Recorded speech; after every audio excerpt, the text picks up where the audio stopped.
सबरी माता बड़ी महाभागवत, इनके प्रसंग को भक्तमाल जी में वर्णन किया कि ये जब ब्याह के योग्य हुई तो चूंकि सबर जाति से प्रकट हुई इसलिए इनको संबोधन में शबरी कहा गया। इनका ब्याह जब तय हुआ, ब्याह के उत्सव की तिथि आई तो सैकड़ों हजारों की संख्या में वन्य पशु लाए गए थे वध करने के लिए, क्योंकि स्वागत वन में रहने वाले इन लोग मांस का ही, खरगोश, हिरन, कुछ बड़े बड़े पक्षी आदि ऐसे सब बंधे हुए थे। सबरी जी ने पूछा घर वालों से कि ये इनका वध करके इनके मांस से स्वागत करेंगे बरातियों का। बहुत रोना आया सबरी जी को। मेरे ब्याह के कारण हजारों पशुओं की, पक्षियों की हत्या होगी, मतलब मैं इसका कारण बनूंगी। शाम हुई, जब रात्रि हुई तो उन सब पशुओं को मुक्त कर दिया दुलार कर, जाओ, जीवन में मैं कभी ब्याह ही नहीं करूंगी। अगर मेरे ब्याह के समय इतने पशुओं की हत्या होगी, पक्षियों की, मैं जीवन में कभी ब्याह नहीं करूंगी। सब पशु पक्षियों को छोड़ दिया। जे ही उन पशु पक्षियों के बंधन काट रही थी वो रस्सियां, वो ऐसी कृपा दृष्टि से देख रहे थे मानो वो कह रहे थे तुम मेरा बंधन काट दिया तो जाओ, मैं तुम्हारा बंधन मुक्त करने के लिए भगवान से प्रार्थना करता हूं कि अब तुम्हें कोई कर्म बंधन, जन्म मृत्यु का बंधन न प्राप्त हो। तुमने हमारी रक्षा की, भगवान तुम्हारी सदा रक्षा करें, तुम्हारे कर्म बंधन कट जाएं, क्योंकि हमारे बंधन काट दिए। सबरी जी के हृदय में पशु पक्षियों को छोड़ने के बाद एक वैराग्य हुआ कि अगर मैं घर में रहूंगी तो फिर ब्याह की व्यवस्था यही सब करेंगे, भाग चलूं। रात्रि में ही भाग पड़े। शबरी का महान पुण्य उदय हो गया, भाग निकली। बड़ा भाग्यशाली वही है जो संसार से भाग पड़े भगवान की तरफ। सबरी जी विचार किया किसी भी गांव में जाएंगी तो पकड़ी जाएंगी और ये लीला फिर होगी, इसलिए वन में चलती हैं। और एकांत वन में रहने का अभ्यास था ही। सबरी जी भागकर इसी वन में आए। अब यहां विचार किया कि वन में भगवान की अगर भजन वृत्ति प्राप्त करनी है तो संतों की कृपा होनी चाहिए, और एक तो स्त्री शरीर, फिर जंगली वास रहा है, सबर कुल में जन्म हुआ है, भला मुझ भीलनी को कौन स्वीकार करेगा, और बिना संत सेवा के भगवंत कृपा होती नहीं, तो छुप के संत सेवा करें। ये महामहिम बात। वो हृदय में दैन्यता थी कि मैं अधम शरीर है, कोई संत सेवा स्वीकार करेगा नहीं, और सेवा किए बिना भगवत कृपा मिलती नहीं है। इसलिए वो रात के आखिरी पहर में उठते और देखा कि सेवा के लिए जब ऋषि हवन करते हैं तो उनको लकड़ियों की आवश्यकता होती है, रसोई अमनिया करते हैं तो लकड़ियों की, तो दिन में लकड़ियां चुपचाप जंगल से बिनती और रात में छोटे छोटे गट्ठर करके ऋषियों के आश्रम में रख आती, और जहां से ऋषि सरोवर में आकर स्नान करते वो मार्ग सोहनी लगा देती, कंकड़ कांटे आदि बीन कर अलग कर देती। अब सब ऋषियों को लगा कोई संतों को सुख देने वाला कौन है जो ऐसी सेवा करता है। प्रातः काल सरोवर में आने जाने वाले को एकदम स्वच्छ मार्ग, एकदम कौन है ऐसा करता है।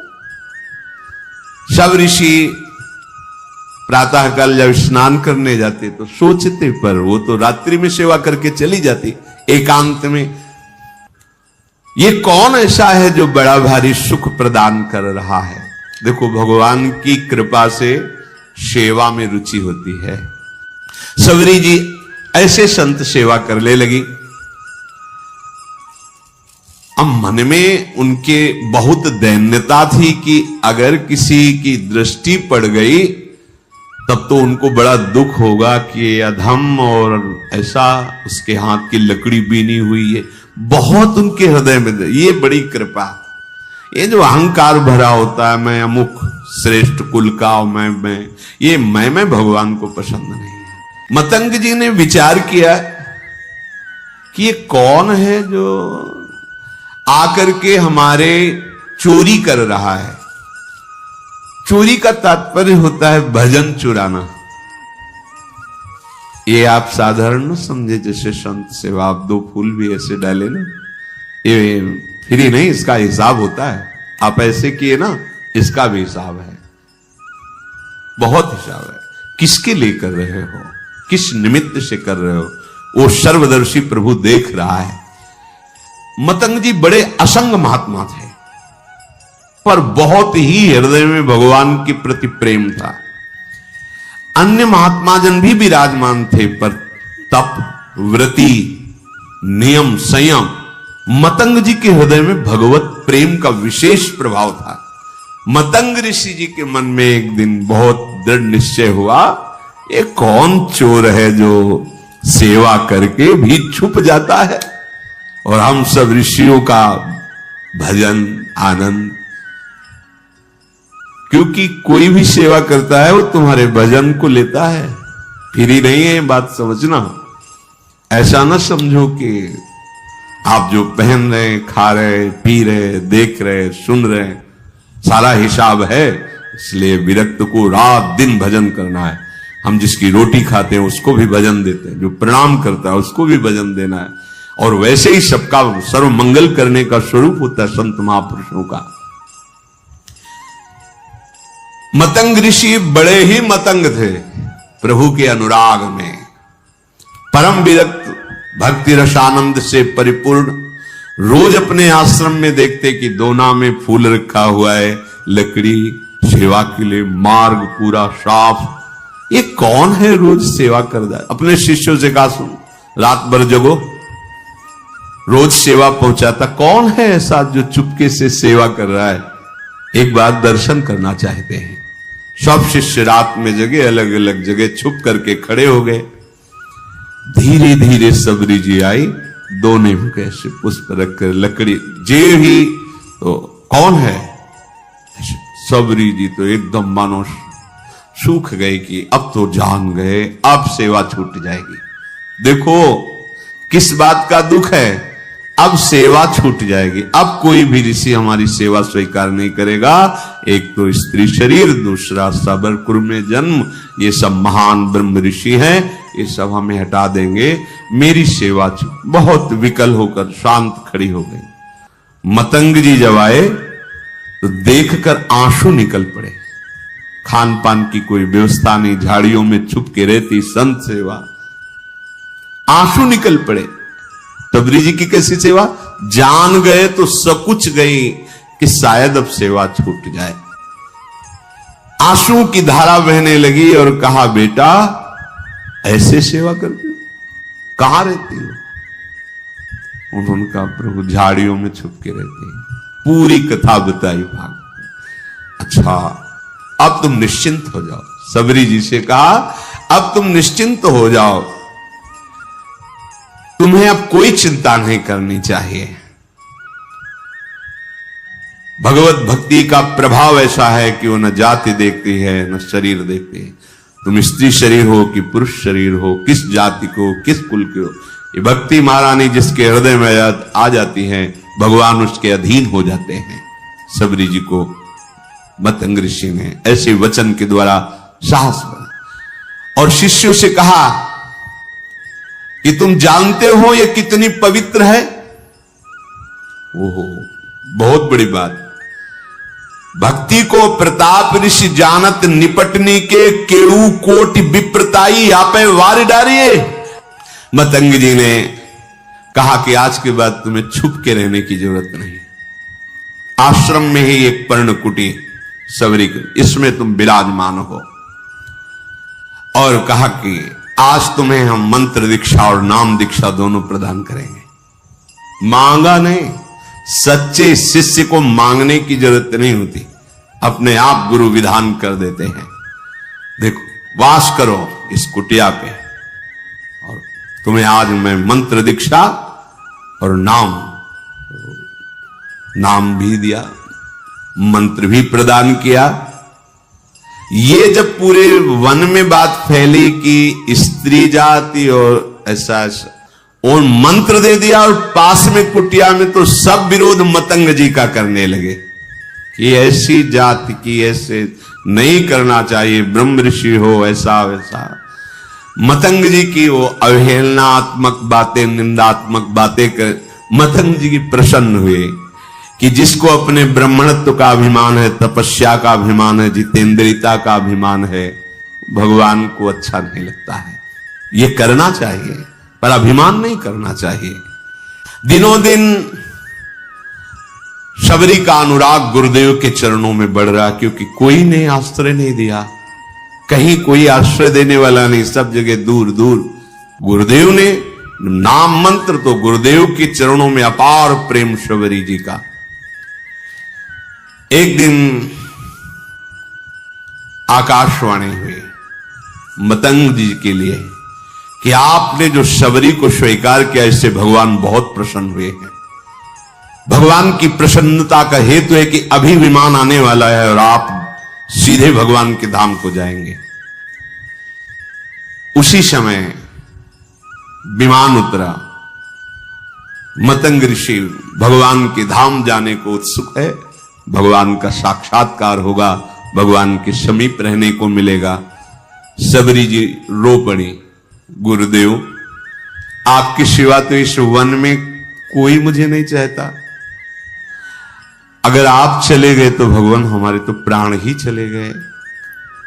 तो जो गुरुदेव ने बात कही बहुत जोर, गुरुदेव ने कहा आज तक मैंने तपस्या और मंत्र जाप, संयम नियम साधना, उन सब के प्रभाव से भगवान के धाम की प्राप्ति का अवसर है, लेकिन वो स्वयं धामी चलकर तुम्हारे यहां आएगा और तुम्हें दर्शन देगा। तुम चिंता मत करो बेटा, हम तो जा रहे हैं चलकर भगवान के धाम, लेकिन स्वयं धामी आएगा और यहां तुम्हें दर्शन देगा, निश्चिंत होकर के रहो। गुरुजी विमान पर बैठकर परम धाम गए, पर गुरु का वियोग असहनीय। कोई बड़े भाग्यशाली होते हैं जिनको संत या गुरुदेव से प्रेम होता है। कौन प्रेम करता है? कोई गुरु प्रेमी बिरला ही कोई होता है, बिरला है। ऐसा गुरुदेव का वियोग कि अब जिया नहीं जा रहा। पर शबरी प्राण इसलिए नहीं त्याग रही कि गुरुदेव ने कहा है भगवान स्वयं आएंगे और दर्शन देंगे, बस इस आशा से जीवन रख रहे हैं। अब इतनी शिथिलता थी कि जो नित्य सेवा वो छोड़ नहीं सकती थे। वियोग में शिथिलता के कारण जब ऋषि स्नान करने जा रहे थे, उसी समय वो सोहनी लगा रही थी। तो जो ऋषि स्नान करने जा रहे थे, कोई सोहनी से छिटिक कर कंकड़ उनके चरणों में छू गया होगा, बहुत डांट। वैसे ही गुरु वियोग से दुखी थी। और ये बहुत बड़ा अपराध है, ये लोग जानते रहे जो अहंकार में होते हैं, मैं तपस्वी हूं, मैं इस कुल का हूं, मैं उस कुल का। अरे सब मायाकृत है। सच्चिदानंद प्रभु की भक्ति जो कर रहा है उसकी चरण रज लो, चरणामृत लो। भगवान के अनुरागी जनों के प्रति ऐसा अनुराग, ऐसी भक्ति, ये बहुत धोखा हो जाता है, बहुत धोखा हो जाता है। ये ऐसा भारी अपराध है कि सिर्फ भक्त से ही क्षमा हो सकता है, भगवान भी क्षमा नहीं कर सकते। अब वो पुनः स्नान करने जे भी गए तो उसमें कीड़े पड़ गए सरोवर के जल में।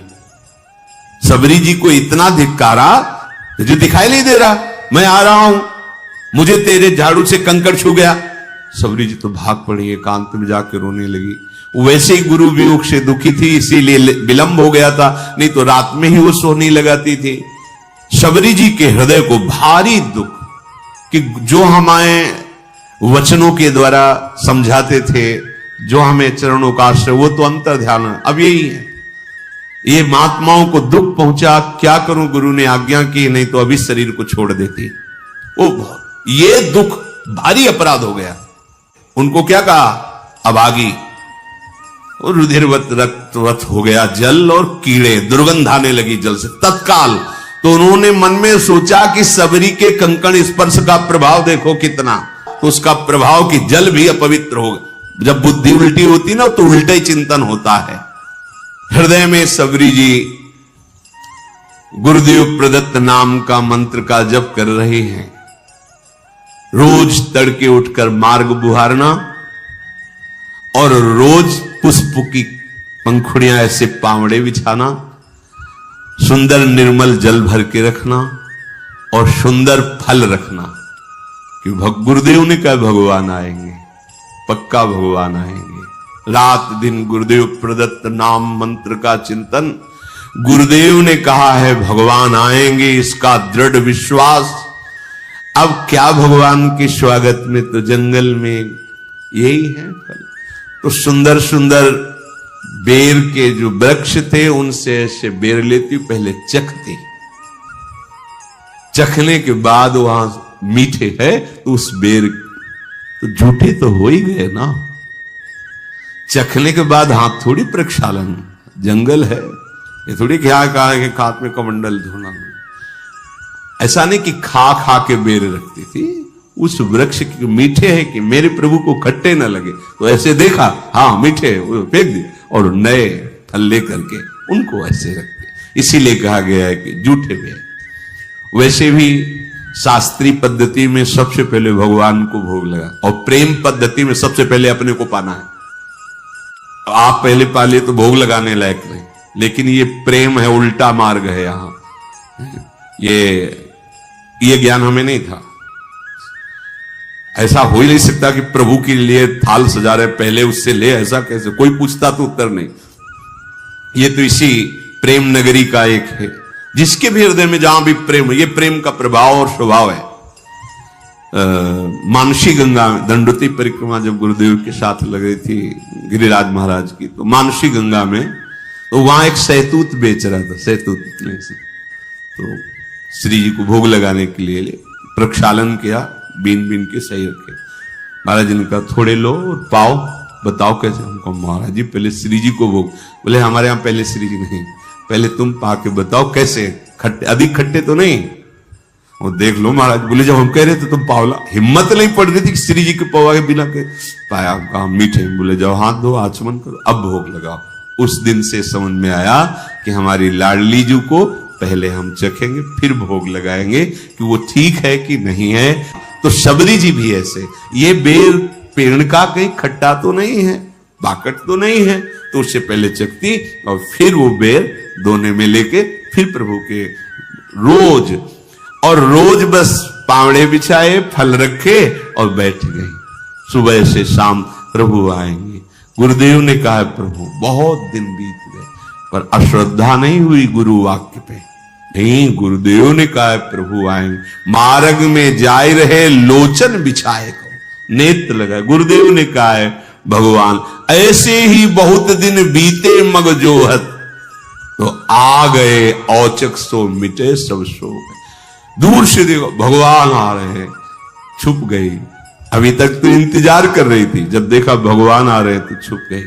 मैं नीच अधम उनके सामने कैसे जाऊंगी, कैसे उनकी सेवा करूंगी? जो ऋषि कुछ दैन्य थे जिनको सबरी जी की भक्ति प्रिय लगती थी, उनसे भगवान पूछ लिए कि सबरी माता का आश्रम कहां है, कहां है सबरी माता? इतना पूछ के निहाल कर दिया, गए किसी के आश्रम नहीं। और जिनको अहंकार था तो वो सोच रहे थे, सुना तो था ही भगवान वनवास में आ रहे, तो उनको था कि भगवान आएंगे, हमारी दंडवत करेंगे, फिर आसन में हम उनको बैठाल कर स्तुति संस्कृत से करेंगे। वो बैठे ही रहे घर में। भगवान पूछ लेते सबरी मां किधर है, कहां विराजमान है। वो अपने को निहाल मानते, जिनसे भगवान पूछ लेते कहां है सबरी, किधर है सबरी रहते ऋषि। प्रभु यही मार्ग है, ये जो पावड़े बिछे सबरी जी ने बिछा। आगे जो मतंग ऋषि का आश्रम, वहां सबरी जी विराजते। तो भगवान कहते जैसे सबरी जी के लिए एक पल समय करोड़ों कल्प के समान व्यतीत हो रहा है, ऐसे राम जी के लिए किधर है? मैं अपने कब भर नेत्र सबरी जी के दर्शन करूं। उधर सबरी जी जो सो, वही भगवान सो। मतंग ऋषि के आश्रम में आए और जो शिष्य जन खड़े थे, कहां है सबरी जी, कहां भाग्यवान सबरी जी, मेरे नेत्र तरस रहे उनके दर्शन के लिए। सबरी जी ने जब ये वचन सुने तो जो हृदय में संकोच था दूर हुआ। आके साष्टांग दंडवत सबरी जी ने की, प्रणाम कर रहे, दौड़ पड़े। रघुनाथ जी ने जैसे माता को हृदय से लगाया जाता है, ऐसे सबरी मां को अपने नेत्रों से, अश्रु से सबरी को, हमारे भगवान का स्वभाव जो जान गया, भगवान शिव कहते हैं उमा राम स्वभाव जेहि जाना, ताय भजन तज भावना। करुणा समुद्र है ये, आप खुद भजन करोगे तब आपको पता चले। आपका हृदय जब थोड़ा सा भी प्रभु से अपनापन करेगा तो आप खुद समझ पाओगे प्रभु के सिवा कोई ऐसा प्यार करने वाला त्रिभुवन में नहीं है। भगवान ने सबरी जी का हाथ पकड़कर अपने समीप बैठा ला। ये प्यार, वो ऋषि कंकड़ छू गया तो कितना कड़ुआ बोल रहे, ए नीच जात, ये ऐसा। भगवान हृदय से लगाकर अश्रुओं से अभिषिक्त करके अपने समीप सबरी जी को बैठा ला। सबरी जी को स्मरण आया कि जो प्रातः ही फल रखे थे प्रभु के लिए, दौड़ के गई, फल लाई।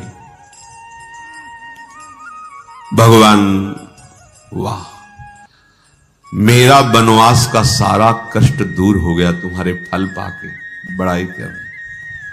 भगवान ने कभी 56 भोग की बड़ाई नहीं की, कहीं भी ऐसा नहीं। उस बेर को पा पाकर कह रहे कि आज हमारे वनवास का श्रम दूर हो गया। कितने सुंदर स्वादिष्ट अमृतमय फल भगवान बड़ाई कर रहे हैं सबरी के द्वारा दिए, इसीलिए प्रशंसा कर रहे हैं प्रभु सबरी जी की। अब जब ऋषियों ने सुना कि आश्रम आने की तो बात जाने दो, इस गली में भी प्रभु नहीं आए, तो सबको लगा अंदर कि हमें लगता है कोई हम लोगों में तपस्या में त्रुटि हो गई क्या, क्योंकि सब तपस्या का फल तो भगवान है और भगवान आए ही नहीं हमारे घरों में। तो हमें चल के लोचन लाभ तो ले लेना चाहिए, भगवान के चरणों में प्रणाम करना चाहिए। सब ऋषि जो थोड़ा सा अपने में ब्रह्मणत्व, तपस्या, जितेंद्रियता आदि आदि मानते थे, उनको आना पड़ा। वो प्रभु के समीप आए, अब भी बुद्धि काम नहीं कर रही।